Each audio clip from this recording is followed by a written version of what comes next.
जब विस्थापन का टाइम आया तो जो जिनको रेवन्यू में लिया गया था उनका तो विस्थापन कर दिया उन्होंने, उनका तो पुनर्वसन दूसरे जगह में दे दिया, लेकिन जिनका नाम उस रेवन्यू के ग्राम में नहीं था वो जाके वहां रह गए और डैम के काम के चलते वहां से कोई हट नहीं सका। 90 में डैम का काम पूरा हो गया और नेशनल पार्क उसको घोषित कर दिया गया। तो 1990 से हम उसकी लड़ाई लड़ रहे हैं कि भाई वाइल्ड लाइफ एक्ट 1972 का वाइल्ड लाइफ जो एक्ट है ये लोगों के लिए, जंगल के किनारे बसे हुए लोगों के लिए सब में खतरनाक है, ये कैंसिल होने को ना, इसका विरोध होने को ना। और हम 1990 से इस कानून के खिलाफ लड़ रहे हैं और हम इस कानून के खिलाफ लड़ते लड़ते 2002 में हार गए और सरकार भी जारी थी कि 1972 का वाइल्ड लाइफ एक्ट एक गलत है।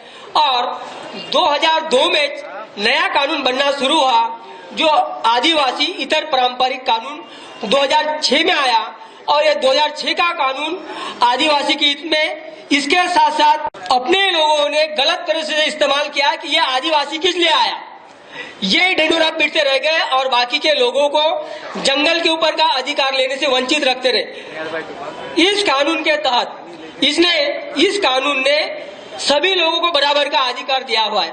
आदिवासी को कोई कंडीशन नहीं है, लेकिन बिगर आदिवासी को कंडीशन है 3 पीढ़ी की, और वो 3 पीढ़ी साबित करना कोई बड़ी बात नहीं है।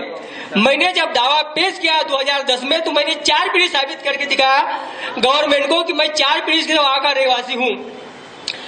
2010 में मैंने दावा पेश किया और मेरी तबियत बिगड़ जाने से मैं 5 साल बीमार रहा, मेरा दावा जैसा का वैसा पड़ा रहा। हमारा वहाँ का मेन रोजगार था मच्छी मारी करना, 7,500 हेक्टेयर का वहाँ समरजन से एरिया है, उस समरजन से एरिया में मच्छी मारी चालू थी। एक दिन फॉरेस्ट विभाग ने हमारे एक मछुआरे को मार डाला, फायरिंग में मार डाला उन्होंने। उसके बाद वो हमारे गांव में आए और गांव वालों को इस तरह की धमकी देने लगा कि देखो, बोले आपने जंगल में पांव रख दिया तो मैं पूरे जितने भी मछुआरे हैं तुम्हारे 250 मैं सबको फायरिंग करके मार डालूंगा। और उसके बाद में मेरे को बुलाने आए लोग कि भाई वो डीएफओ आया है और वो इस तरह से बोल रहा है कि पाव तुम रखते हो उस डैम में तो मैं सबको फायरिंग करके मार डालूंगा, मेरा क्या बिगड़ने वाले हो। मैंने तो एक को मार डाला। मैं गया, फिर मैंने उसको बताया कि देखो, बोला आप जो बोल रहे हैं कि मैं सबको मार डालूंगा, इससे अच्छा है कि कोई अच्छी बात हो जिसमें मारा पीटी ना हो, लोगों का एक अच्छा रोजगार मिले। तो उसको ऐसा लगा कि नहीं भाई ये लड़का मेरे फेवर में बात कर रहा है। तो मैंने उसको पूछा सीधी सी बात कि भाई तुमने हमारी मच्छी मारी क्यों बंद करे, तो उसने बताया, बोले मैं 2002 के तहत मैंने तोतलाड़ों की मच्छी मारी बंद किया। अब मैंने उसको बताया बोबड़े को, बोला तुमने मेरी मच्छी मारी 2002 के तहत नहीं, मेरी मच्छी मारी वाइल्ड लाइफ एक्ट 1972 के हिसाब से 1995 में बंद हुई है और 2002 में मेरे को वाइल्ड लाइफ एक्ट के तहत नेशनल पार्क में रहते नहीं आता करके और ये गांव रेवन्यू में नहीं है करके मेरा पुनर्वसन नहीं हुआ और मेरे को उठा के फेंक दिया गया। लेकिन जिस वक्त हमने लड़ाई से बरोबर पुलिस से 2-2 हाथ करना शुरू किया कि या तो बाहर भी जाके मरना है रोड के ऊपर और यहाँ भी मरना है, धूपकाले का टाइम है और टेम्परेचर 48 डिग्री का टेम्परेचर उस पीरियड में, तो यदि हम बाहर में भी आते हैं तो मरते हैं, तो 2-2 हाथ करके मरेंगे सरकार से। तब उसको लगा कि भाई तो चारों तरफ से पब्लिक अभी तैयार हो गई मरने के लिए और मारने के लिए। तो सरकार ने फिर तय किया कि नहीं ये गलत है, अब मारा पीटी बंद करो, हम तुमको पुनर्वसन करते। तो उन्होंने हमको जगह दिया, कुछ नहीं दिया। उसी बोबड़े को मैंने बताया कि तुम डीएफओ होने के बावजूद तुमको कानून मालूम नहीं, तुमको वाइल्ड लाइफ एक्ट मालूम नहीं। आप लोग 2006 के कानून ने आदिवासी को और इतर लोगों को जो बराबर का हक दिया है, उस कानून के तहत मैं 2006 से नेशनल पार्क के पेस्ट नेशनल पार्क धरन में मच्छी मारी का पूरा हकदार हूँ। और जिस दिन से मैंने दावा पेश किया 2010 से, उस दिन से मैं इसका लीगल हकदार हो गया हूँ। इसलिए आपने जो फायरिंग की है ये फायरिंग नहीं है, तो ये मर्डर है और मैं ये मर्डर साबित करके दिखाऊंगा। और उसको बताया मैंने कि इसमें सीसीएफ आरएफ हो, डीएफ हो, जिसकी बंदूक थी वो जिसने चलाया हो, यानी बंदूक किसी की है, चला कोई तीसरा आदमी रहा है। इसका मतलब है प्लानिंग के साथ में तुमने मर्डर किया है और ये पांचों को भी तुमको सरकार ने डिसमिस करने को होना और एक को फांसी होने को होना। और मैं बता रहा हूँ तुमको कि मैं तुमको 1-2 साल के अंदर में वो 302 के अंदर में उस आदमी में कलम भी लगाने को लगाया मैंने और उसके बाद में उन्होंने छोड़ दिया उसने कि भाई ये सरकारी बात है करके। अभी वही केस को हमारी केस एसडीओ के पास में पड़ी हुई थी और पिछले साल एसडीओ को मैंने पूरी कहानी बताया कि 2006 के कानून के हिसाब से मेरे को यह मेरा हक बन रहा है और मेरे को मच्छीमारी मिलने को होना, मेरे पूरे मछुआरों को मच्छीमारी मिलने को होना। और एसडीओ ने जब हियरिंग किया तो उसको मालूम था कि यह कानून इसके पूरा फेवर में है और कानून ये ऐसा बता रहा है, तो उसने टालते टालते 1 साल के बाद में अभी अप्रैल महीने में ऑर्डर किया कि ये मछुआरे मच्छीमारी के हकदार है और पुनर्वसन के भी पूरे हकदार है। उसके बाद में एक केस अभी हमारी कलेक्टर के पास में आई है ओके होने के लिए।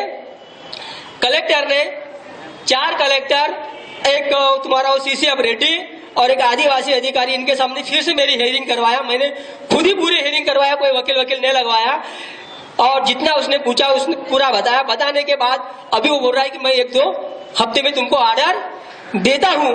मेरा कहने का मतलब मैं ये बताना चाहता हूं कि जिस चीज के लिए हम कंटिन्यू लड़ते हैं तो वो हमको हासिल होके रहता है।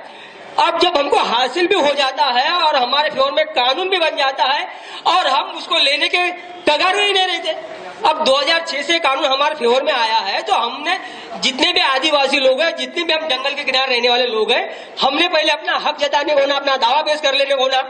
अब हम वो ही नहीं कर पा रहे हैं और फिर से वही बात करेंगे। अभी सबको मालूम है कि कैंपा करके बिल आने वाला है। जब कैंपा बिल या प्राइवेट बिल आएगा और उसके हाथ में सब चले जाएंगे तब तुम दावे पेश करोगे और फिर चिल्लाओगे कि हमारे पास में कुछ बचा नहीं।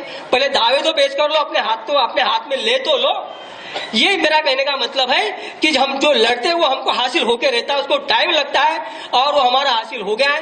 और उस दिन रेड्डी ने हमको ये भी बोला उस हियरिंग के टाइम में कि मैं पुनर्वसन के पूरे पैसे देने के लिए तैयार हूं।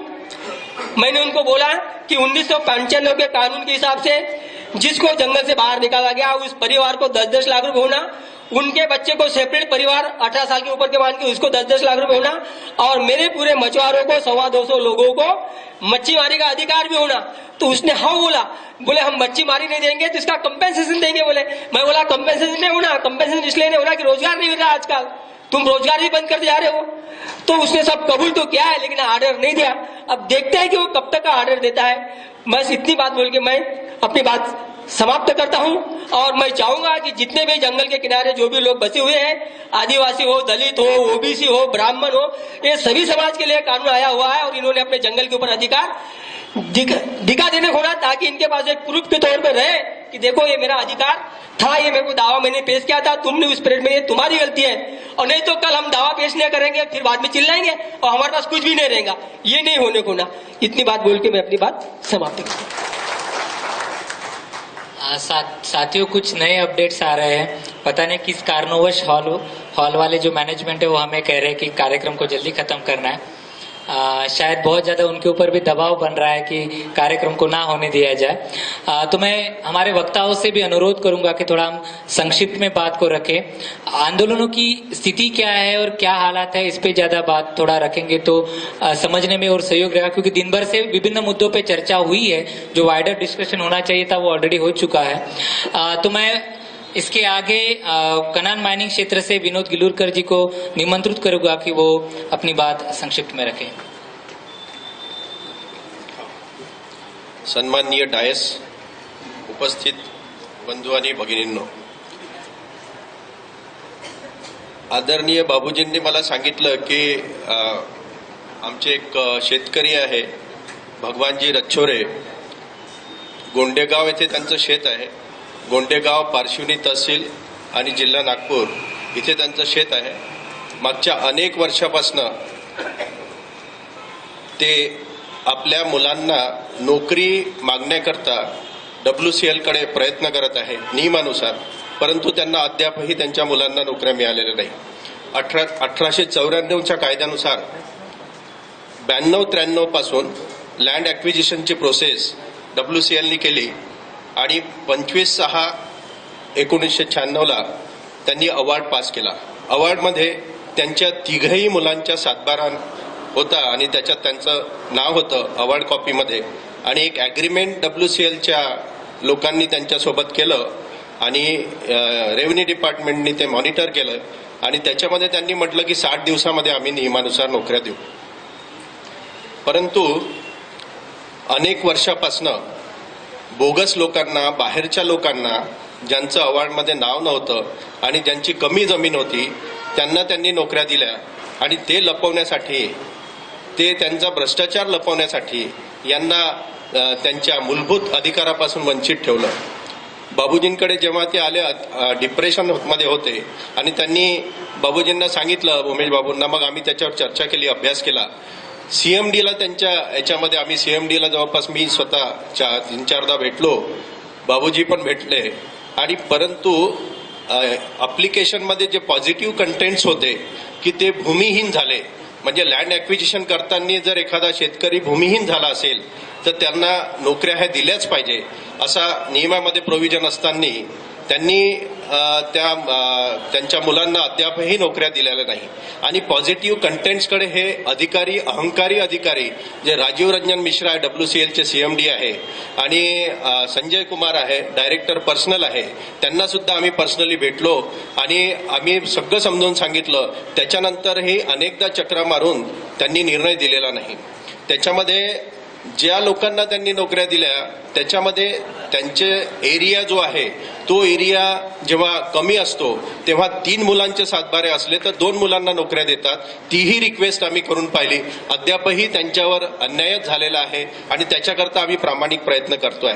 सांगायचा मुद्दा असा आहे की एकंदरीत आपली व्यवस्था इतकी चुकीची आहे आणि अधिकारी इतके अहंकारी झालेले आहे, ज्याचे शेतकऱ्यांचे फंडामेंटल राईट्स आहे, जे मूलभूत अधिकार आहे, त्याचं प्रोटेक्शन सुद्धा करायची त्यांची इच्छा नाही आहे. तर अशा अधिकाऱ्यांनी अशा अधिकाऱ्यांना आपण धडा शिकवला पाहिजे किंवा यांना न्याय देण्यासाठी प्रामाणिक आपण प्रयत्न करत राहू. याच्यासाठी आम्ही सातत्याने संघर्ष करत आहे. तर हा मुद्दा तुमच्यासमोर मांडावा असा त्यांच्यातर्फे आणि बाबूजींतर्फे मला सांगण्यात आलं होतं. त्यानुसार आता आमचे वनकरजी आहे, इथले वेगवेगळे समाजसेवक आहे, त्यांची मदत घेऊन यांच्या मुलांना यांच्या मूलभूत हक्क आम्ही मिळवून देऊ असं मी आपल्यासमोर प्रामाणिक सांगतो आणि माझे संपवतो. 2 शब्द.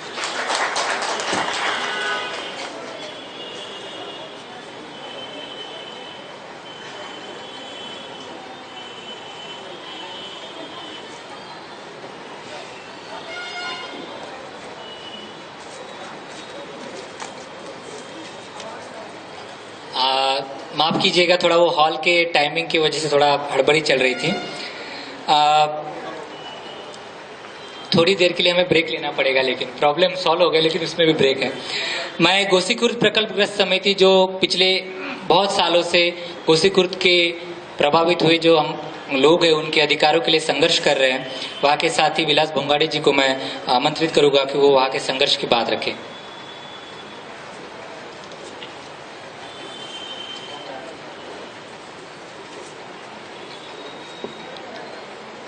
सभी साथियों को जिंदाबाद. आज यहाँ पे मेक इन इंडिया का धोखा नाम से एक दिन भर का चर्चा हो रही है और इस चर्चा में शाम के वक़्त कुछ अपने अनुभव बताने के लिए या बुलाया गया है. मैं तो खास करके ये बताना चाहूँगा कि मैं गोसेखुर आंदोलन के साथ जुड़ा हूँ पिछले 20 साल से, और जो कि भंडारा और नागपुर डिस्ट्रिक्ट में है. जिस वक़्त 1983 में ये जो प्रकल्प का नोटिफिकेशन निकला तब से ये प्रकल्प अभी तक शुरू है और हर हफ्ते में वर्तमान पत्र में अपन उसके ऊपर चर्चाएं सुनते आ रहे हैं. गोसेखुर तो एक 30 साल पहले का ये प्रकल्प अभी भी चालू है और उसका पुनर्वसन की बात पर हम काम कर रहे हैं। 1983 से जो सिलसिला शुरू हुआ, जो अंग्रेजों ने जो कानून बनाया था देश में, यहाँ की जल जंगल जमीन के ऊपर कब्जा करने के लिए 1894 का कानून, उस कानून के मुताबिक वहाँ की जमीन का भूसंपादन शुरू किया गया, गांव के मौजदा शुरू की गई और ऐसा एक सिलसिला चलते आ रहा था। 83 के बाद 88 में उसका भूमि पूजन हुआ राजीव गांधी के हस्ते, और उस भूमि पूजन में वहाँ के भंडारा और नागपुर और चंद्रपुर डिस्ट्रिक्ट के तीनों डिस्ट्रिक्ट के लोग आए थे और काफ़ी लोग आए थे कि जय जयकार कर रहे थे कि डैम कैसा बन रहा और कैसा विकास होगा, और ये सारी बातें हो रही थी। अभी ये 83 से अभी 2016 चालू है। इस पूरे 30 साल में आप देखा जाए तो अभी तक बहुत सारे गांव का सिर्फ 38 गांव विस्थापित यानी स्थलांतरित हुए हैं, और उसके 93 गांव पूरे विस्थापित होने वाले हैं और 200 गांव पूरे बूढ़ित में हैं। जो बाकी के जो गांव हैं ये अंशतः है, जिनकी जमीन डूब रही या किसी का घर डूब रहा, ऐसे बाकी है, और 93 गांव पूरे डूब में आ रहे। 22,258 हेक्टेयर जमीन उस प्रकल्प में बाधित हो रही। 11 किलोमीटर लंबाई का ये डैम है और 18,444 परिवार का पुनर्वसन करना है। ये इतना बड़ा प्रकल्प है जो कि मध्य प्रदेश से निकलने वाली वैनगंगा नदी सिवनी जिले में जो एक जगह है, वहाँ ऐसी समान जगह है, सपाट जगह है, वहाँ से वैनगंगा निकलती है और ये गोसेखुर गांव में आती है। वहाँ सिवनी, गोंदिया, भंडारा ये करके फिर गढ़चिरौली जाके फिर 2 नदी का संगम होके वहाँ पे नाम चेंज होता है। ऐसी इतनी बड़ी नदी है, जब शुरू होती है तब देखते हैं कि ये नदी कैसी शुरू हुई, और जब ये गोसेखुर के पास आते हैं तो उसका जो एकदम 33 गेट्स हैं। कितने गेट्स? 33 गेट्स है वैनगंगा नदी पर। ये डैम को 11 किलोमीटर की लंबाई नदी, उसमें 34 गांव नागपुर डिस्ट्रिक्ट के हैं और 34 गांव भंडारा डिस्ट्रिक्ट के हैं और 51 गांव नागपुर डिस्ट्रिक्ट के हैं, और 2 गांव चंद्रपुर डिस्ट्रिक्ट के जो सिंदेवाई तालुका में आते हैं, जहाँ पे राइट कैनल गया है जो 107 किलोमीटर का गया है, और जो लेफ्ट कैनल है वो लाखांदुर के पास भंडारा डिस्ट्रिक्ट में गया। ऐसे 2 बड़े कैनल है और इस पर 4 उपसा सिंचन योजना है जो बड़ी पंपिंग से पानी लिफ्ट होने वाला है, और ऐसे इसमें ये पूरे 93 गांव 64 नए पुनर्वसन जगह पे वो बैठ जाएंगे। 93 गांव 64 पुनर्वसित जगह पे इनको बिठाया जाएगा। और इतना ये बड़ा प्रकल्प जो है, इस प्रकल्प के पुनर्वसन के लिए एक बड़ा आंदोलन वहाँ खड़ा करना पड़ा। शुरू से तो काम शुरू हुआ, लोगों को नोटिस दिए गए, सेक्शन 4 के नोटिस दिए, सेक्शन 5 के दिए, सेक्शन 6 के दिए, अवार्ड किए गए। उस वक्त जो अवार्ड हुए वो 10,000 रुपये एकड़ की जमीन थी। तब तक वहां पे कोई एक आंदोलन भी नहीं हुआ, ना कोई मीटिंग हुई, ना कुछ भी हुआ। लेकिन वहाँ एक प्रक्रिया शुरू की हुई थी 91 के बाद। हर गांव में जाके मिलना, बैठना, चर्चा करना, बात करना, और ये करके एक 98 में 2 दिन का शिविर एक गांव में लिया गया और वहां से एक आंदोलन शुरू हुआ। 99 में उस इलाके में मार्च और अप्रैल में 2-3 मोर्चे निकाले गए, 50,000 के बड़े बड़े मोर्चे निकाले गए और डैम का काम पूरा बंद कर दिया गया महीना भर।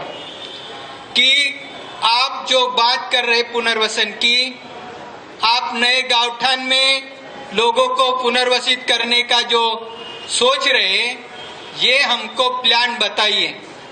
ये मांग लेकर हमने एक आंदोलन शुरू किया और 1 महीना डैम का काम शुरू नहीं हुआ। हर दिन कलेक्टर के साथ, हर दिन प्रशासन के साथ बैठकें होती गई और उस बैठक में 200, 300, 400 लोग एक बैठक में रहते थे। तहसील ऑफिस में बैठक खुले, इसमें मंडप डालते थे और उसमें बैठक होती थी और सवालों पे सवाल होते गए और उससे कहीं फिर 2000 में इसके ऊपर सरकार ने एक प्लान बनाया कि ऐसा पुनर्वसन हम करेंगे, इतनी नागरिक सुविधाएं देंगे। 13 नागरिक सुविधा थी 75 के कानून के मुताबिक, फिर 86 का पुनर्वसन कानून बना, फिर अलग अलग एक उसमें अमेंडमेंट होते गए और 18 नागरिक सुविधा देने का एक प्लान शासन ने हमको दिया कि नए गांवठान में हम 18 नागरिक सुविधा बहाल करेंगे।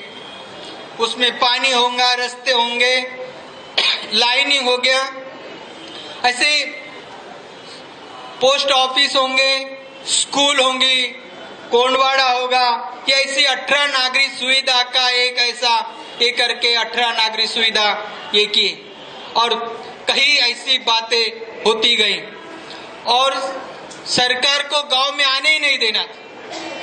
इस पर एक मत गांव के लोगों में हुआ और उन्होंने अपने तरीके से ये काम शुरू किया, लेकिन धरण का काम भी चालू था। हर महीने में आंदोलन होते थे। यहाँ पे एडवोकेट अनिल काड़े जी है, वो आए, 2-3 बार आए, वहां उन्होंने भी देखा कि क्या हो रहा है गांव में, गांव की परिस्थिति क्या है, सरकार क्या बोल रही है। 10,000 एकड़ जब दिया भाव, तब आंदोलन खड़े हुए तो सरकार ने उसके ऊपर की बढ़ोतरी करना शुरू कर दिया और जब ये पूरा घर का और जमीन का कॉम्पनसेशन मिलने के बाद बहुत सारी बातें ये रही कि महाराष्ट्र में पुनर्वसन कानून है। नर्मदा बचाओ आंदोलन ने जैसा वहां पे ट्रिब्यूनल बनाया वैसा नहीं, लेकिन महाराष्ट्र में स्वतंत्र कानून है पुनर्वसन का, भारत में पहली बार, और उस कानून के मुताबिक पुनर्वसन करने का जो कुछ बना रहे थे पैकेज, वो उन्होंने ये किया। लेकिन इस कानून में एक मुद्दा ये था कि जो पीड़ित है, पीएपी है, उस पीएपी को जमीन देना चाहिए और जमीन देने के लिए स्लैब बनाए थे शासन ने और ये स्लैब के मुताबिक जमीन मिलनी चाहिए पीएपी के लिए।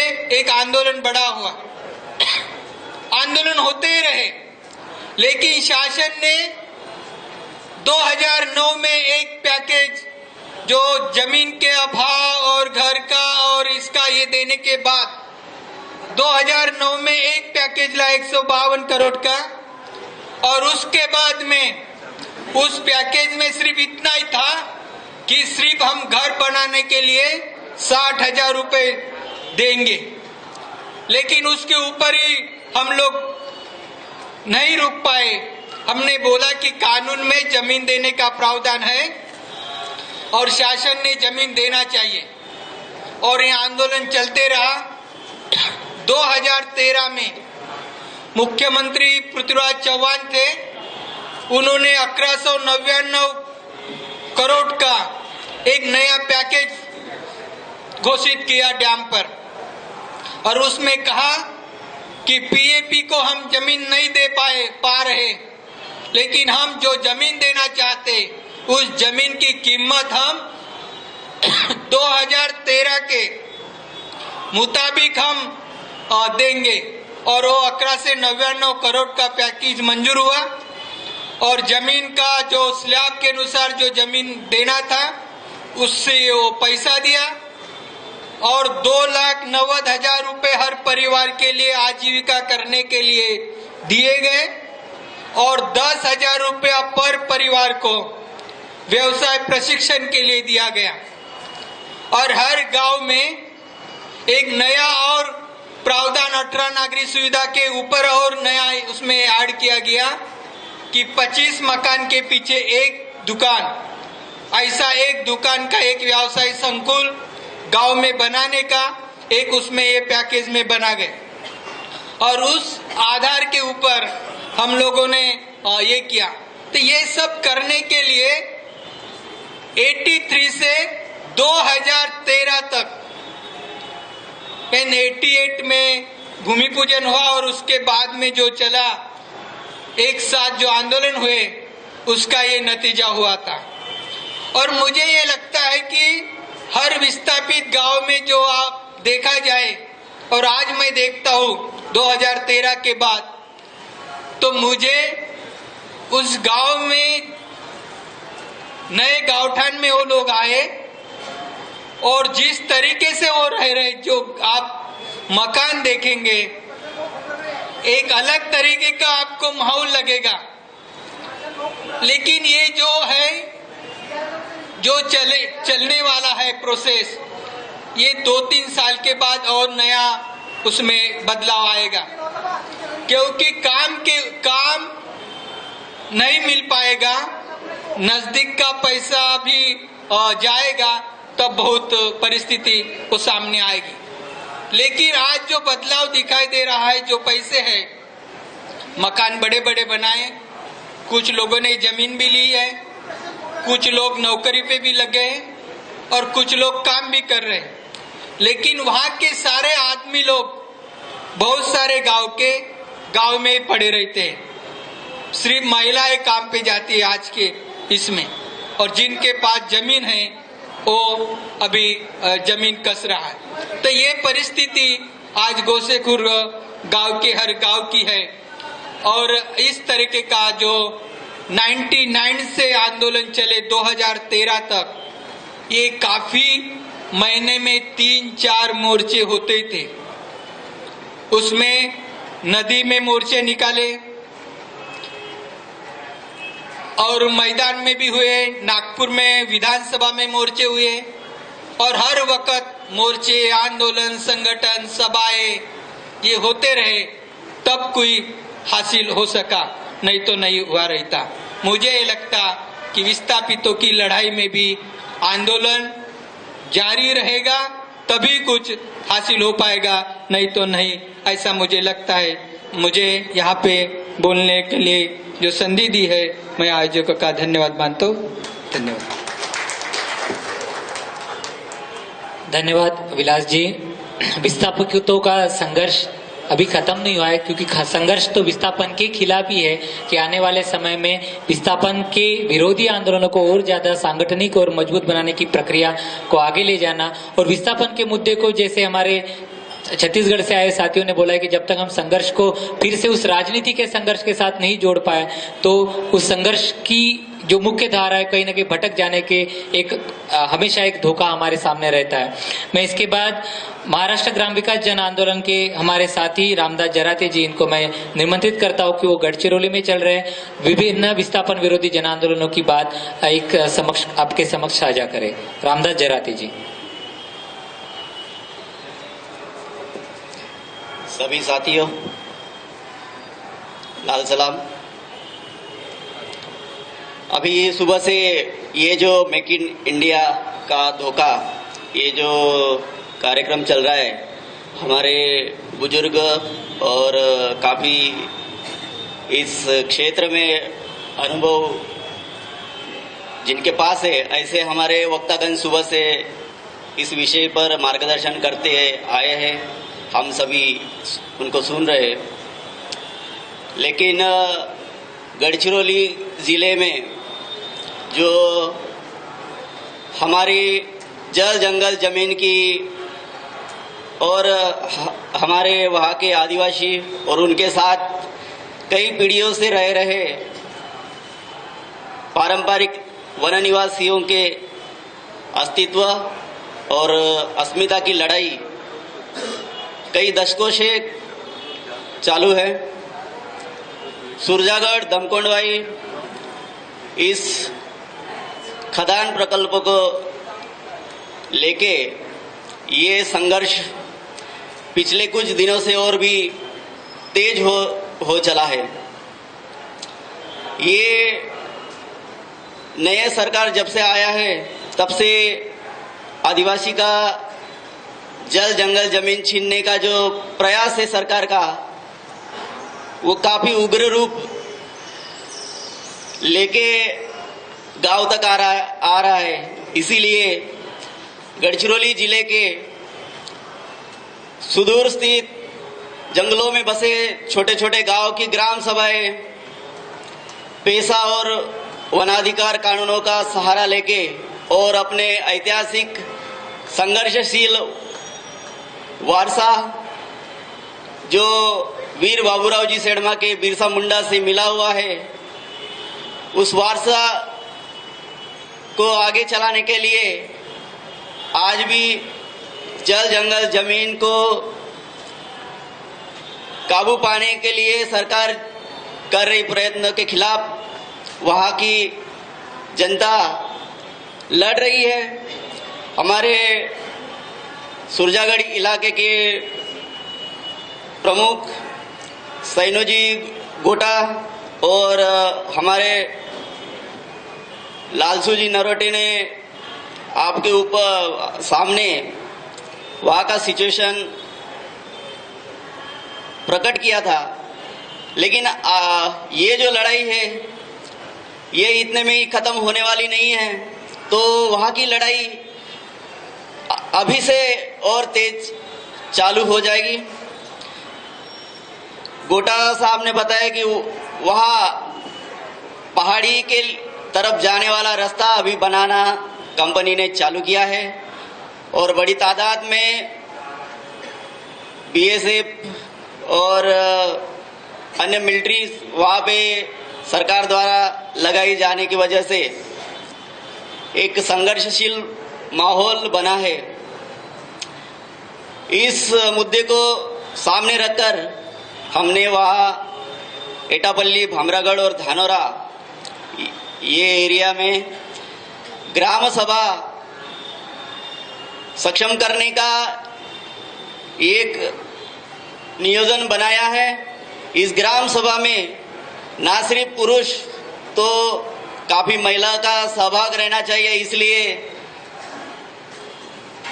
महिलाओं का सहभाग ग्राम सभा में और ये ग्राम सभा का बढ़कटीकरण और इसके माध्यम से हम हमारी ताकत इस विरोध में झोंकने का ऐलान किया है। हमारा एक नारा है, जान देंगे पर पहाड़ नहीं देंगे। ये हम साबित करेंगे और ये जो मेक इन इंडिया का जो नारा है सरकार का, उसको निरस्त करेंगे।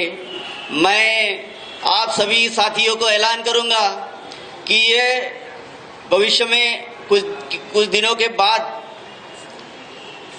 और तेज हो जाने वाले इस संघर्ष को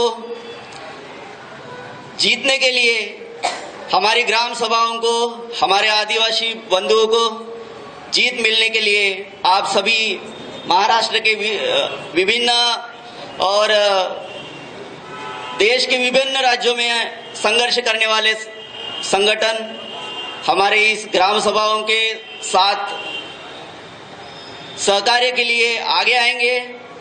इतना अपेक्षा रखूंगा मैं आपके सामने और मेरा मनोगत में समाप्त करूंगा।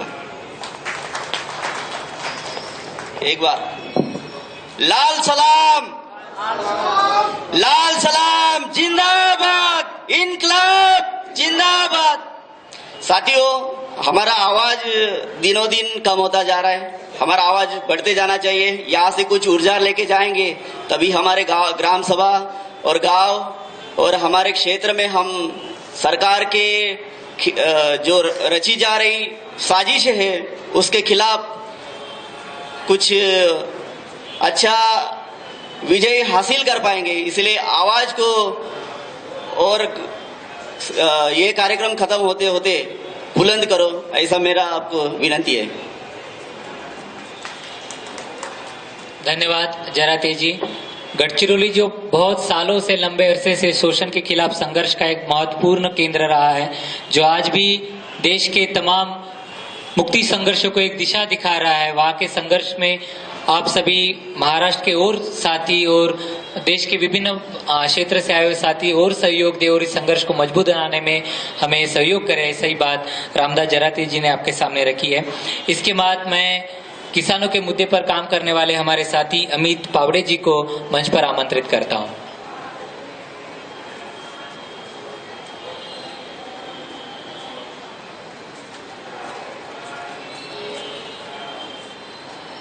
सम्माननीय मंच और भारत के विभिन्न राज्यों से आए हुए मेहनतकश मेरे साथियों, मैं पहले कोई भी भाषण शुरू करने से पहले लोकशाही तत्वों में विश्वास रखता हूं और इसीलिए आपको कहीं थोड़ा बोर होने लगे क्योंकि सवेरे से बैठे हुए आप, तो ताली बजा दीजिए तो मैं बैठ जाऊंगा, क्योंकि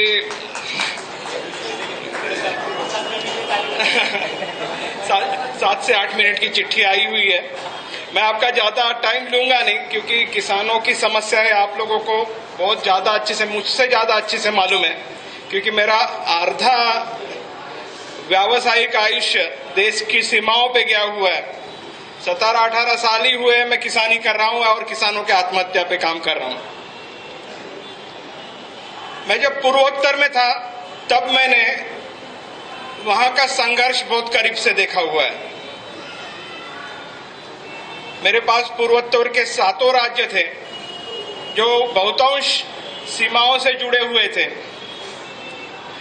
उस समय मुझे वो गांवों में जाकर करीब से आदिवासियों की, आदिवासी किसानों की लड़ाइयां सरकार से, उसके बाद में निसर्ग से और व्यापारियों से देखी हुई है। कृषि प्रधान देश कहते हैं हम लोगों के देश को, कितने लोग मानते हैं? एक और विनती करता हूं, मैं अकेला बोलते रहूंगा, आपका सहभाग नहीं रहेगा तो थोड़ा अटपटा सा लगेगा, क्योंकि लोकशाही में दोनों को मौका मिलना चाहिए। मैं कोई हुकुमशाह नहीं, आप भी मेरे साथ भाग लीजिएगा। कितने लोग मानते हैं हम लोगों का देश कृषि प्रधान है? काफी कम लोग मानते हैं। सिखाया तो यही गया था किताबों में। अब मेरा दूसरा सवाल आप लोगों से, आप काफी पढ़े लिखे लोग हैं, आपके नर्सरी से यानी आंगनवाड़ी या बालवाड़ी से आपके पोस्ट ग्रेजुएशन तक आप किसानी कितने विषयों में सीखे हुए हो?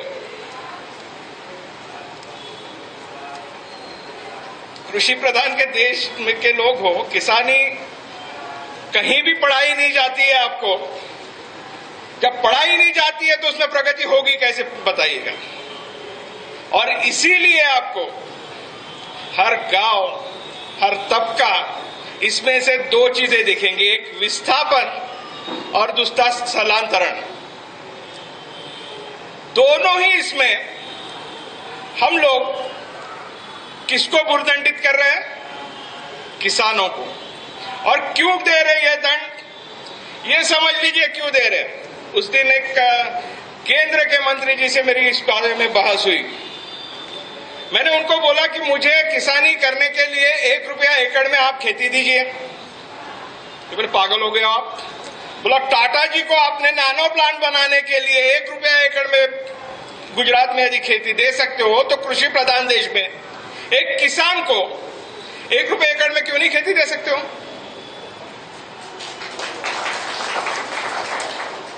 विस्थापन करने वाले, जब ये चंडीगढ़ के भाई ने मेरे को बताया कि विस्थापन किया जा रहा है, वो 1 रुपया थमा देता उसे। ये भाई मेरे उसको तो एकड़ भर दे रहा था, मेरे को तो 2000 ही फुट दे दे। ये हक मांगने का आज टाइम हम लोगों के ऊपर आया हुआ है। क्यों? कहीं ना कहीं हम पहली जनरेशन में या तो दूसरी जनरेशन में किसान ही है, नहीं तो झांक के देखिए पीछे। और किसान क्या करता है ये समझ लीजिए, किसान का हक क्या है ये समझ लीजिए। किसान का हक क्यों है यह देश के ऊपर, ये समझने की बहुत जरूरत है। क्योंकि एक दाने का 1000 दाना बनाकर इस देश को, देश की संपत्ति को बढ़ाने का, मेक इन इंडिया का काम किसान करता है। यह मेक इन इंडिया हम लोग करते हैं, लेकिन इसके बदले में हमें क्या मिलता है? जीवन आवश्यक कायदा। इसके अंतर्गत हमारे धान्य के दाम, अनाज के दाम नियंत्रित किए जाते हैं। इससे ज्यादा आप बेच नहीं सकते। भले ही यहां शहरों में कोई भी दाम में वो बेचे, व्यापारी को कोई कायदा नहीं है, किसानों को कायदा है। मिनिमम सपोर्ट प्राइस, किमान आधारभूत कीमत। किस लिए भाई?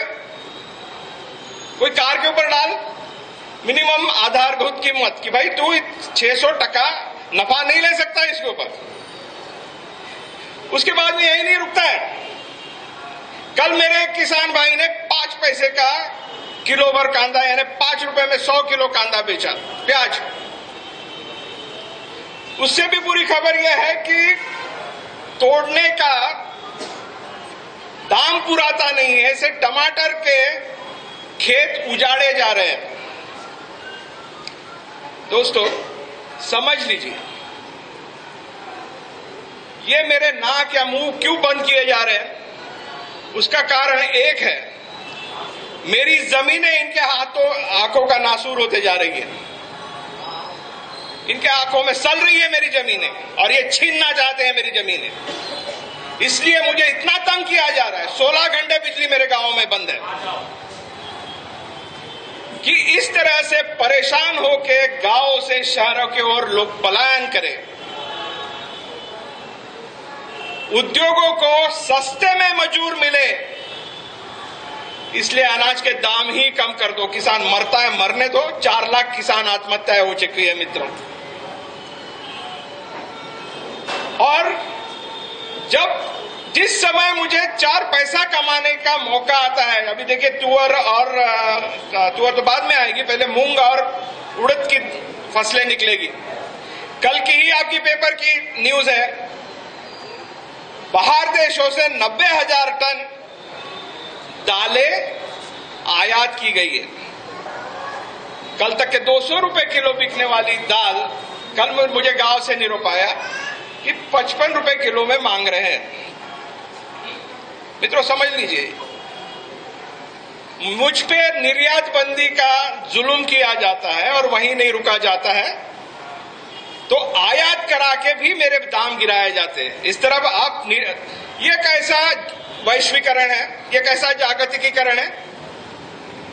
किसान ने कुछ भी किया, मैं कपास बाहर भेज नहीं सकता हूं, मैं दालें बाहर भेज नहीं सकता हूं। ये कैसा वैश्वीकरण है? और कृषि प्रधान देश से आप क्या भेजिएगा? ये सवाल जब तक हम लोग अपने आप से नहीं पूछेंगे क्या हो रहा है इसमें, हम लोग एकत्रित होकर ये लड़ा दे नहीं रहे। अभी जब मैं धान के बारे में पूछ रहा था भाई से, कितना होता है? 10-20 क्विंटल, 20 क्विंटल के ऊपर नहीं होता है। 1100 रेट है। 4 महीने के बाद उसको 1 एकड़ में सिर्फ 20,000 रुपया मिलना है। महीने का कितना पड़ा? 5,000। मजदूरी से जाता तो भी 6,000 रुपए कमा लेता। इसमें से खर्चा मैंने कुछ नहीं निकाला भाइयों। ये कौन से दाम आपने तय किए हुए हैं और क्यों? महीने का 5,000 रुपया मिलना है किसान को 1 एकड़ के पीछे, उसमें से यदि मैं अपना रोजी भी निकाल लूं तो 1000 रुपए मेरे जेब से जा रहे हैं आज। और यही है अर्थशास्त्र आत्महत्याओं का। एक तरफ किसान है, दूसरी तरफ जमीन मजदूर है, तीसरी तरफ जमीन खाने के लिए तैयार पूंजीपति है, और पूंजीपतियों को प्रोत्साहन सरकार का है। चुन के किसके भरोसे आती है? आपके और मेरे। और साथ किसका दिया जाता है? पूंजीपतियों का। इसका कारण एकमात्र है, ये देश की लोकशाही तुम्हारे और मेरे मतों से ज्यादा इस देश के इलेक्शन फंड से चलती है। और ये इलेक्शन फंड दुर्दैव से ना आप देते हैं ना मैं देता हूं, ये देश के पूंजीपति देते हैं। फिर पार्टी कोई भी हो, मुझे पार्टियों से लेना देना नहीं, सिर्फ लेबल बदलते हैं इनके, मात्र फाइनेंसर्स इनके वही रहते हैं, कभी अडानी, कभी अंबानी, कभी टाटा, कभी बिरला, कभी मित्तल, कभी जिंदल। इसलिए पहले हम लोगों ने एक समझना चाहिए, जब सामाजिक आंदोलन हम लोग करते हैं उसके साथ में आर्थिक आंदोलन भी करना है। बलि हरदम बकरों की ही दी जाती है, शेरों की नहीं। हम लोगों को आर्थिकता से इतना संपन्न और इतना मजबूत होना पड़ेगा, और वो तभी हो पाएगा जब हम लोग एक दूसरे के हाथों में हाथ लेके दलित, आदिवासी, ओबीसी, किसान, मजदूर, जो मेहनतकश व्यक्ति है, जब तक एक साथ आएंगे नहीं तब तक हम लोग ये लड़ाई लड़ नहीं पाएंगे। हम लोग 80% है, ये सिर्फ 20% है। लड़ाई आसान है, सिर्फ हम लोग अलग अलग है। एक साथ हो जाइए, बस पसीने की पहचान रखिए, इतना ही कहता हूं। आयोजक ने मुझे बोलने का मौका दिया, इसलिए धन्यवाद। धन्यवाद सर। सभी शोषितों की एक साथ आकर इस जो शोषक है उनके खिलाफ लड़ाई को गोलबंद करना ही इस आंदोलन की एक महत्वपूर्ण उद्देश्य और सपना साथ में लेकर हम चल रहे हैं। इसके पश्चात में जय जवान जय किसान जो मेट्रो रीजन के क्षेत्र में लोगों के अधिकारों के आंदोलन को बढ़ा रहे हैं, मैं अरुण बनकर जी को आमंत्रित करता हूं कि वो आकर संघर्ष के अनुभव साझा करें। विस्थापन विरोधी जन विकास जन आंदोलन के इस व्यासपीठ, सम्मानीय व्यासपीठ और साथियों, निसंदेह कि मैं दिन भर विस्थापन के सवाल पर तमाम राज्यों के प्रतिनिधियों की बातें सुन रहा था। विकास ये शब्द हमारे देश में 2014 के चुनाव ने बड़े लामबंदी पर पहुंचा दिया है, और इसलिए विकास के नाम पर ही कैसा शोषण होता है ये लगातार आजादी के बाद हम देखते आ रहे हैं। इसी के तहत हम देखते हैं कि हर शहर का विकास होता है, उसके विकास के मॉडल रखे जाते हैं, मगर विकास की बात है करके कोई राजनीतिक पार्टियां उस पर बहुत गंभीरता से ध्यान नहीं देती। यही हुआ कि नागपुर शहर का महाप्राधिकरण, महाविकास, महानगर में तब्दील होने की बात को लेकर उसका विकास का जो प्रारूप सामने आया कि 2012 से 2032 तक का एक विकास का मॉडल मेट्रो रीजन विकास के नाम पर जाहिर किया गया, और ये जाहिर करने के बाद जो 10 लाख लोगों की आबादी से संबंधित था, नागपुर जिले के 9 तालुका के 721 गांव से संबंधित था, 5वीं 6वीं अनुसूची में आदिवासी के लोक संस्कृति के जतन की बात होने के बावजूद करीब 60 आदिवासी के गांवों को इसमें शामिल किया गया था। मगर जब आक्षेप की बात आई तो कुछ डेवलपर्स को छोड़कर बहुत कम लोगों ने इसके और आक्षेप हुआ लिए, और इसीलिए हम विकास के प्रति भी कितने गैर जिम्मेदार रहते हैं, ये एक दृश्य सामने आया।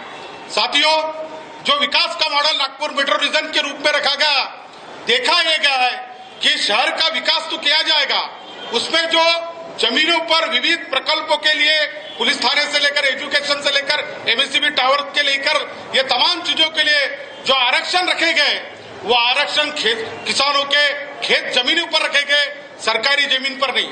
ये भी देखा गया है कि शहर का कचरा कहाँ रखा जाना चाहिए, उसके लिए डंपिंग यार्ड की जो गठन है, ये देखने में आया कि बोरगांव बेल्लोरी, ये जो कलमेश्वर तालुका का भाग है, हम जब उस गांव में गए तो लगातार 3 फसल लेने वाली वो सुपीक जमीन है, पानी का स्तर है, वहां डंपिंग यार्ड सुपीक जमीन पर, उधर कोई तालुका के तितूर में ये डंपिंग यार्ड करीब करीब 500 हेक्टेयर जमीन पर ये यार्ड रखने की बात। ये भी देखा गया कि हमारे गांव की जो संस्कृति है या जो लगातार चलते आ रहा है, ये राजेशाही के काल से चलते आ रहा है। ग्राम सभाओं का जब ग्राम पंचायतों का जब निर्माण हुआ तो उसके मंजूरी से या उसको बताकर गांव के मकान बनाए गए।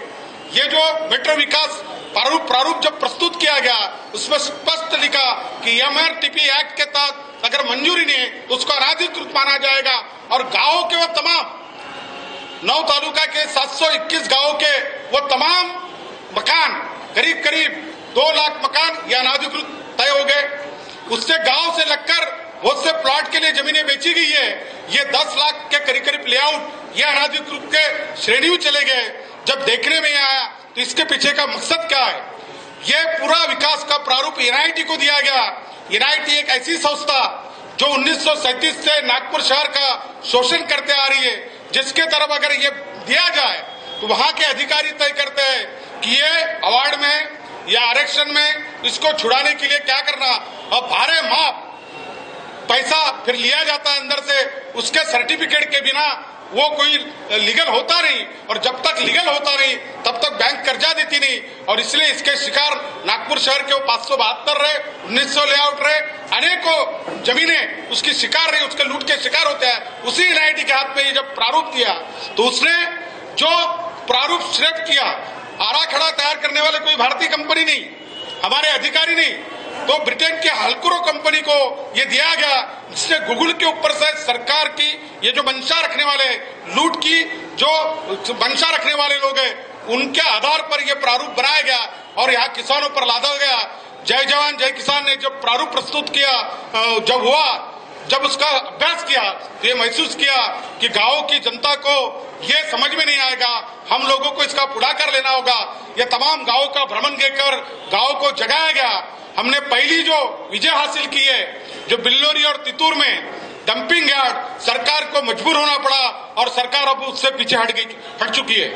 मगर इसमें सबसे बड़ा जो धोखा है, भारत का संविधान जिसको इस देश की जनता ने स्वीकार किया और उसके मार्गदर्शन में इस देश के विकास की प्रक्रिया चलना चाहिए, कानून कायदे चलने चाहिए, उसी संविधान को सबसे बड़ा आघात ये प्रक्रिया से हो रहा है।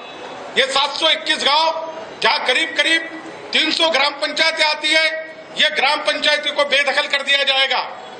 ये नाम मात्र की ग्राम पंचायती रह गए, मगर उसके ग्राम सभा और तमाम अधिकार नेस्तनाबूद हो गए। NIT को वो मकान टैक्स से वसूली से लेकर पूरी विकास प्रक्रिया करने के आधार हो गए। और मंशा क्या है? ये तमाम 721 गांवों में एक कंपनी के हाथ में कचरे की विल्हेवाट रहेगी, एक कंपनी के हाथ में पानी देने का रहेगा, और ये तमाम निजीकरण के तहत सेवाएं पुराई जाएगी विकास के नाम पर, क्योंकि शहर में तुम्हारे गांव तब्दील हो रहे करके वहां के लोगों को लूटा जाएगा। और इसके आधार पर करीब करीब 44,000 करोड़ रुपया ये विकास के प्रारूप के लिए लगेगा और लोगों के जेबों से ये पैसा वसूल किया जाएगा। उसके लिए वो NIT जैसी लुटारू संस्था के हाथ में दिया।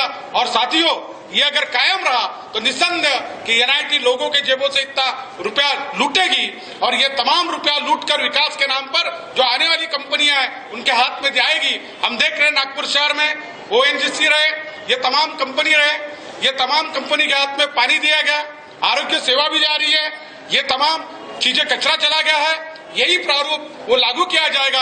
स्मार्ट सिटी के नाम पर जो स्पेशल पर्पज व्हीकल कमेटी सिर्फ 13 लोगों की रह गए, सब IAS अफसर रह गए, कारपोरेटर में से सिर्फ 4 ही लोग रह गए, यानी जनप्रतिनिधि बेदखल हो जाएंगे।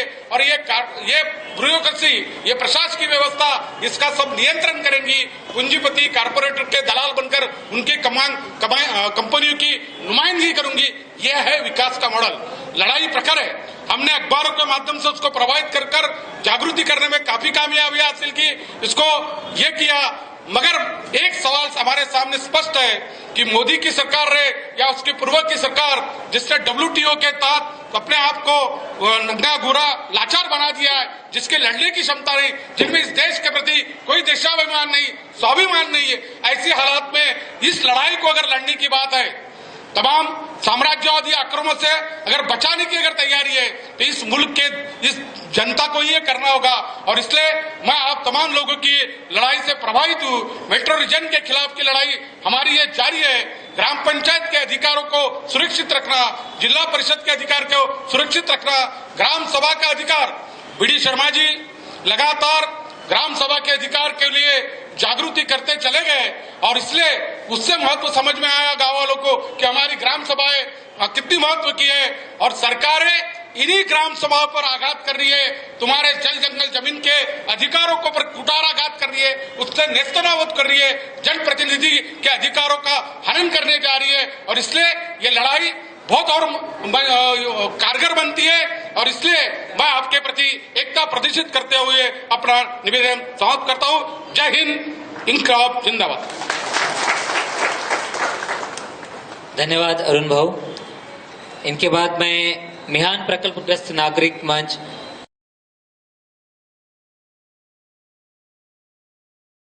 सिर्फ इतना ही बताना चाहता हूं कि कोई भी प्रकल्प इस देश में आता है या लाया जाता है तो उनकी जो जैसे बोलते हैं कि मॉडस ऑपरेंडी एक ही होती है, एक ही बात कही जाती है कि बेरोजगारी का हल करना। हमारे देश में लोकतंत्र है, हम चुनकर देते हैं लोगों को, हमारे भविष्य का निर्णय करने का अधिकार उनके हाथ में हम सौंप देते हैं। और जब हमने एक बार उनको मतदान वोट दे दिया, उनको चुनकर दे दिया, तो हम इसके बाद देखते नहीं है कि वो हमारे बारे में क्या निर्णय ले रहा है या जो कुछ भी निर्णय लिया जाता है वो हमको पूछ कर लिया जाता है या और किसी को पूछ कर लिया जाता है, इसकी भी हम शहानिशा नहीं करते हैं। और इसीलिए कुछ कुछ ऐसे प्रकल्प इस देश के अंदर में आ जाते हैं कि जिसके बारे में आपकी हमारी कोई कंसर्न नहीं होती, हमको पूछ कर नहीं लाए जाते, कोई भी प्रकल्प नहीं लाया जाता पूछकर। हाँ, लेकिन निर्णय हमने उनके हाथ में सौंप दिया होता है कि आप हमारे भविष्य का निर्णय करें।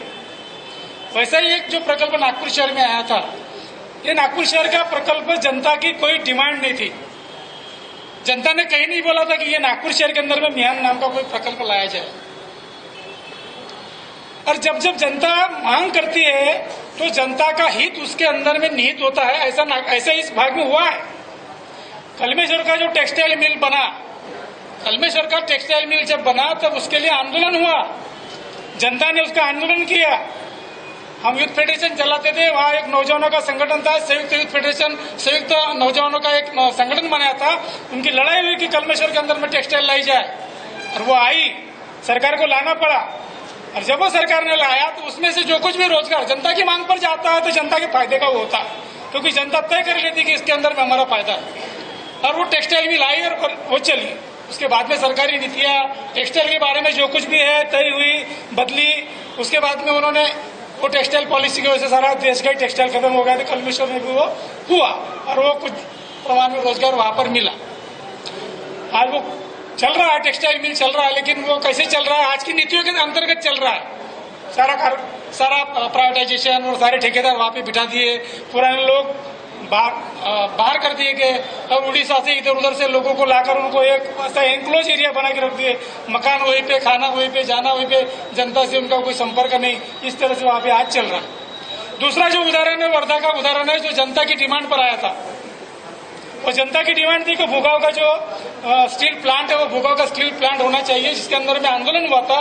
सीपीएम, सीपीआई, बहुत सारे लोग, बहुत सारे जन संगठनों ने मांग की थी कि यहाँ पे ये प्रकल्प होना चाहिए। जनता की मांग पर वो लाना पड़ा था। वसंतराव साठे उस वक्त मंत्री थे, उनको प्रकल्प लाना पड़ा और वहाँ के कुछ लोगों को उस बार बाहर रोजगार मिला था। लेकिन जो प्रकल्प इस नागपुर शहर में, देश में आ रहा है, वो जनता की डिमांड पर आ रहा है या नहीं आ रहा है, इसको सबसे पहले हमको चेक करना पड़ता है। जब हम ये तय कर लेते हैं, हमको ये मालूम हो जाता है कि मिहान का प्रकल्प यहाँ के उद्योगपतियों की एक लॉबी ने लाया था।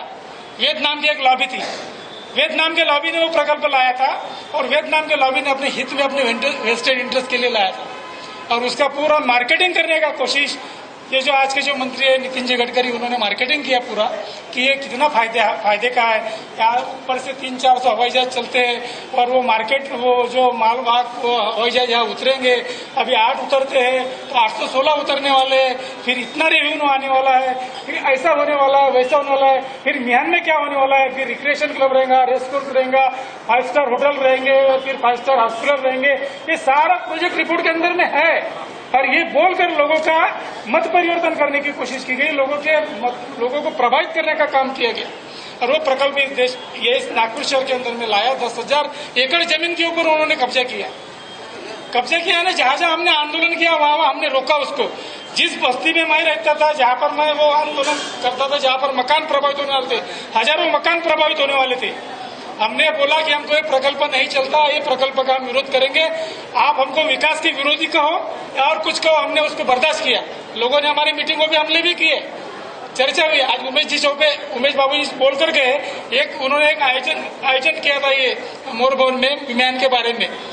मैं गुरुदेव पाटिल और प्रफुल्ल गुरुदेव सारे उस आंदोलन उस कार्यक्रम में थे और मियान के बारे में बोल रहे थे।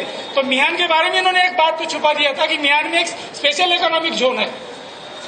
स्पेशल इकोनॉमिक जोन को छुपाया और लोगों को लगा कि एयरपोर्ट का एरिया, नजदीक का एरिया, आप ही एयरपोर्ट को स्ट्रिप को बढ़ा देंगे तो बहुत सारे हवाई जहाज उतरेंगे और बहुत सारे को रोजगार मिलेगा। लेकिन स्पेशल इकोनॉमिक जोन के बारे में कहीं नहीं कहते थे। आज स्पेशल इकोनॉमिक जोन मियान के नाम पर बनाया, चालू किया, रोजगार कितना मिला उसके बारे में रिपोर्ट है, रोजगार नहीं मिला। लेकिन ये स्ट्रिप नहीं बना, अभी ये स्ट्रिप की जरूरत भी नहीं है। वो वहां पर आना भी नहीं चाहते और हमने उसका विरोध किया।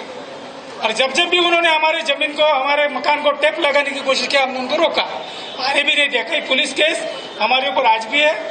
आंदोलन हुए, नेताओं के, उनके समर्थकों के पुतले हमने जलाए और 4-5 केसेस यहाँ पे 200 लोगों के ऊपर में केसेस चल रही है। लेकिन हमने हमारा एरिया बचाने में सफलता हासिल किया, हमारे एरिया को हाथ नहीं लगा पाए। लेकिन आंदोलन के अंदर में कुछ तत्व ऐसे होते हैं कि जो उस आंदोलन के अंदर में फूट डालने का काम करते हैं। ऐसे रहते हैं लोग। और कुछ गांव जो थे, शिवन गांव था, खापरी था, तेलारा था, कलकुई था, खापरी तक हमारा आंदोलन था। विलाजी बोंगड़ है। एक बार हम खापरी में गए तो 1:30 बजे तक सभा चली थी। रात में मेधा थे पाठ कराई थी, 1:30 बजे तक सभा, यानी सभा खत्म किया हमने। मेधा थे रात में आई 1 बजे, हमने बाद में वहां से आह्वान किया तो लोग घर से सोकर उठकर आए और बाद में दोबारा सभा शुरू हुई थी। ये आंदोलन का ये था। लेकिन सरकार को लगा कि ये तो राजनीतिक आंदोलन साबित होते जा रहा है, इस आंदोलन को कैसे तोड़ा जाए। तो उन्होंने नेताओं को एक वहां पे जो गाँव के, जो कुछ गाँव में कुछ बैरिस्टर रहते हैं, वो लोगों को गुमराह करने का काम करते हैं। गाँव बैरिस्टर बोलते हैं उनको। वो लोगों को बताते हैं काय के लिए सरकार ये है भाई, सरकार का विरोध नहीं कर सकते हम, और जमीन दे दो, भाव दे दो, ये कर दो। ऐसा कर करके कुछ लोगों को उन्होंने अपने तरफ खींचा। कोई कारपोरेटर बनने के लिए गया, कोई स्कीम लाने के लिए गया, और ये सारे के सारा उस आंदोलन, कुछ एरिया का आंदोलन उन्होंने तोड़ दिया और उनको 1,500, 1.5 लाख, 1 लाख, 2 लाख ऐसा उनको भाव दिया। कुछ जमीन उन्होंने ग्राफ करके रख दिया। लेकिन हमारा आंदोलन चला। हमारा आंदोलन चलने के बाद में अभी तक वो आंदोलन चल रहा है। और हमारे एरिया के अंदर में अब वो कह रहे हैं कि जहां से आधा किलोमीटर के अंतर के ऊपर में उन्होंने 3 लाख, 4 लाख रुपए एकड़ भाव दिया। हमारे एरिया में बोलते हैं आपकी जमीन दे दो, हम आपको 1.5 करोड़ रुपए देंगे। हमने बोला 1.5 करोड़ भी नहीं होना, हम 1.5 करोड़ भी लेना नहीं चाहते, क्योंकि हमको मालूम है कि ये प्रकल्प से कुछ होने वाला नहीं है। और आज हमको लग रहा है हमने जो बातें उस वक्त म्यान प्रकल्प के बारे में कही थी, वो बातें सही साबित हुई है। आज हमारे साथ में कोई भी डिबेट करने के लिए तैयार हो जाए और हम उनको निरुत्तर करें। हमारा पूरा लेखा जोखा है, उनके क्या कहना है, उनका उन्होंने क्या कहा है और हमने क्या कहा है, आप सही है या हम सही है, ये थी रखने की बात यदि होती है तो हमारे सामने आ जाएंगे नहीं, क्योंकि झूठे साबित हो गए। आज वहाँ पे 200 लोगों को रोजगार नहीं है, लेकिन हजारों लोगों का रोजगार चलेगा। हम पूछना चाहते हैं सरकार को, कोई प्रकल्प आता है, उद्योग धंधे जो है, उद्योग जब लगाए जाते हैं, वो जनरेशन को कितनी जनरेशन को काम दे सकते, कितनी पीढ़ियों को काम देता है। हमारे यहाँ MIDC है, हिंगना का MIDC है, हमारे यहाँ पुटीपुरी का MIDC है, यहाँ एम्प्रेस मिल था, मॉडल मिल था, ये सारे बंद पड़े हुए। 70-80% कारखाने हिंगना से बंद हुए। लोगों ने जमीन स्वयं दिया है। हिंगना के समय में एक्विजिशन करने की जब बात आई थी, लोगों ने स्वयं जमीन दिया, बगैर मुबदला लिए, बगैर पैसा लिए। और बगैर पैसा लेने के बाद में वहां पे जो कारखाने शुरू हुए, कुछ दिन तक उन्होंने चलाए। जिन्होंने अपनी जमीन दिया उसकी एक जनरेशन वहां पर काम करी, एक जनरेशन तक। उसके बाद में कारखाना बंद हुआ और वो पूरा का पूरा रास्ते पे आ गए। दूसरे जनरेशन को काम नहीं है और वो मालिक बन बैठे जमीन के। अभी करोड़ों की जमीन है उनकी। हमारा कहना है जमीन वापस कर दो भाई, आप कारखाना नहीं चलाते, जनता की जमीन है वो वापस कर दो। वापस नहीं करना चाहते, वो रईस हो गए, किसान चले गए, किसान रास्ते पे। तो सबसे महत्व का सवाल ऐसा है कि जितनी जमीन इस देश के अंदर में आज तक एक्वायर की गई है, संपादन किया गया है, उस जमीन का सही इस्तेमाल नहीं किया है। इस देश के अंदर में एक भी आदमी आपको बेरोजगार नहीं दिखेगा, लेकिन नाम बेरोजगारी को हल करने के नाम पर जमीन लेना और मुट्ठी भर पूंजीपतियों का हित उसके अंदर में कैसा निहित होता है, उसको कैसे प्रोटेक्ट किया जाता है, ये काम करना, उसके वजह से लोगों को रोजगार नहीं मिलता। आज कौन पूंजीपति मजदूरों को काम दे रहा है? कितने लोगों को काम दे रहा है? कितनी हजारों एकड़ जमीन लेता, 200 लोग काम नहीं करते वहां पे। तो सरकार का जो विकास का जो मॉडल है, ये विकास का मॉडल जॉबलेस डेवलपमेंट जिसको बोलते हैं, ऐसा जॉबलेस डेवलपमेंट का वो मॉडल है। और इसीलिए हम कहते हैं कि किसानी जो होती है, किसानी आपके 2-4 पीढ़ियों को, 4-5 पीढ़ियों को, पुरखों को काम देती है, उसको आपको प्रोटेक्ट करना पड़ेगा, उसको आपको समझना पड़ेगा कि इस देश की इकोनॉमी क्या है। लेकिन इस देश की इकोनॉमी को ही तहस-नहस करने का षड्यंत्र इस देश के अंदर भी किया जा रहा है।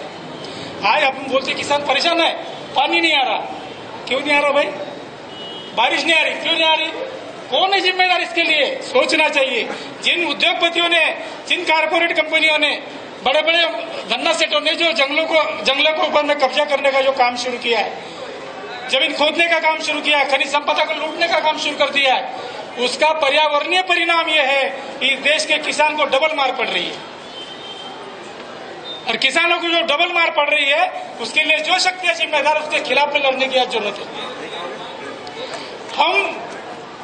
हम देखना चाहते हैं कि जैसे जल, जंगल, जमीन, इसको बचाने की जो लड़ाई चल रही है देश में, बहुत बड़े पैमाने पर लड़ाई चल रही है, और सरकार जल, जंगल, जमीन को बेचने की काम में लगी हुई है।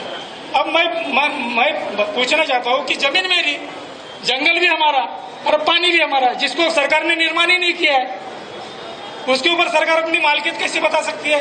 और जब हम वहां पर रहते हैं, हम वहां गुजारा करते हैं, सरकार को तो नहीं मांगा आदिवासी ने, कोई जंगल में रहने वाले आदिवासी ने सरकार से क्या मांग किया भाई? मिनिमम वेजेस दो बोला है उन्होंने, बहुत बड़ी बड़ी स्कूल और कॉलेज दो, ऐसा बोला है। क्या बोला है उन्होंने? सरकार से तो कुछ मांगा नहीं है। जब सरकार देना भी नहीं चाहती है और सरकार ने मांगा भी नहीं है, तो फिर उनको क्यों वहां से बेदखल किया जा रहा है? सरकार को वो मांगते नहीं, लेकिन आप वहां घुस जाते हो। और जो जमीन मेरी है, मेरे को बोलेंगे कि जो मैं नहीं दूंगा, आप क्या करोगे? आप फिर वही हथकंडा इस्तेमाल करोगे, आप फिर वही अपनी पूरी की पूरी सेना, फौज, मिलिट्री सब लाओगे और छीन लोगे। तो ये जो भू संपादन का जो क्रिया जो चल रही है, ये जो एक्विजिशन का, ये मैं बोलता हूँ ये सरकार की क्रिमिनल एक्टिविटीज है। ये सरकार जो है क्रिमिनल एक्टिविटीज के अंदर में जो इंडल्ज हुई है, वो क्रिमिनल एक्टिविटीज का जवाब उसी ढंग से देने की आज तैयारी करने की जरूरत है। हमारी जमीन हम देंगे नहीं, चाहे पुलिस लाओ, सेना लाओ, कोई भी लाओ, हम वहां से हटेंगे नहीं, आपका मुकाबला करेंगे। सिवाय जमीन के हम जिंदा रह नहीं सकते, सिवाय पानी के हम जिंदा रह नहीं सकते। और इसीलिए हमारा पानी और जंगल छीनने की बात होगी तो उसके खिलाफ में लड़ाई होनी चाहिए। और जो लड़ाई आज चल रही है, चाहे बस्तर में हो, गढ़चिरौली में हो, छत्तीसगढ़ में हो, कहीं भी, उड़ीसा में हो, वो सारे लड़ाई को हमारा समर्थन है। वो सारे लड़ाई के साथ में हमारा भाईचारा संबंध हमारा प्रस्तावित होने की जरूरत है। और सरकार के दमन के खिलाफ में होना चाहिए। आज आप जमीन बचाने का काम करते हैं, सरकार गोलियां चलाती है। हम यहाँ पर पूछते हैं कि भाई वो आदिवासी को क्यों मार दिया, आदिवासी को क्यों मार दिया? नहीं, वो है नक्सलवादी है, वो तो फिर आतंकवादी है। हम यहाँ बचाव करने की कोशिश करते हैं कि जब तक के सिद्ध होता नहीं कि वो आतंकवादी है, नक्सलवादी है, तब तक के वो एनकाउंटर जो है उसमें जिन्होंने किया उसके ऊपर में मर्डर के आरोप लगने चाहिए, उन्होंने हत्या किया उसके आरोप उसके ऊपर में लगना चाहिए, जब तक सिद्ध होता नहीं है। क्यों नहीं होता? या बहुत चिल्लाट होती नागपुर शहर के अंदर में कि पुलिस वालों का ह्यूमन राइट बताओ। पुलिस वाले का ह्यूमन राइट में, गरीबों के ह्यूमन राइट में फर्क है। पावरलेस और पावरफुल आदमी के ह्यूमन राइट में फर्क होता है। जब आदिवासियों को आप नक्सलवादी करके मार देते हैं, उसका FIR नहीं होता, उसका FIR कहीं नहीं होता। लेकिन एक पुलिस वाला मर जाने के बाद में उसका FIR होता है। FIR होने के बाद में 5 साल के बाद में, 10 साल के बाद में कहीं ना कहीं कभी ना कभी किसको पकड़ते उसको प्रोसिक्यूट किया जाता है, उसके ऊपर में न्याय निवाड़ा कोर्ट के अंदर में चला जाता है। लेकिन आदिवासी के ऊपर में क्यों देते भाई? उसका तो FIR होता ही नहीं है। वो तो पूरी तरह से आर्मलेस रहता है, उसके पास तो कुछ भी नहीं होता। उसका प्रोटेक्शन को, उसका ह्यूमन राइट क्या है? तुमने बोल दिया कि वो हमने मार दिया, हम मान लेंगे मार दिया। ऐसा नहीं होता। ह्यूमन राइट होता है पावरलेस आदमी का, पावरफुल आदमी का कोई ह्यूमन राइट होता नहीं। वो वेल इक्विप्ड होता है, उसके पास में शासन यंत्रणा होती है, उसके पास में मिलिट्री होती है, उसके पास में फोर्स होती है, उसके पास में गवर्नमेंट होती है, सैंक्शन होता है, जुडिशियल होती है, सब होता है। उसका कोई ह्यूमन राइट नहीं होता। ह्यूमन राइट गरीबों का होता है, ह्यूमन राइट पावरलेस आदमी का होता है। पावरलेस आदमी का ह्यूमन राइट, पावरलेस लोगों का प्रोटेक्शन करने का काम संविधान करता है। और इसलिए हम संवैधानिक लड़ाई लड़ना चाहते हैं। संविधान की लड़ाई इस तरह से हम लड़ेंगे। लेकिन आज हम हमारी लड़ाई को जब लड़ने के लिए आगे बढ़ते हैं तो हमारी लड़ाई को भी ब्रांड करने की कोशिश की जाती है। लड़ने वाले नेताओं को देशद्रोही बोला जाता है, लड़ने वाले लोगों को ऊपर में कानूनन कार्रवाई करने की बात हो जाती है।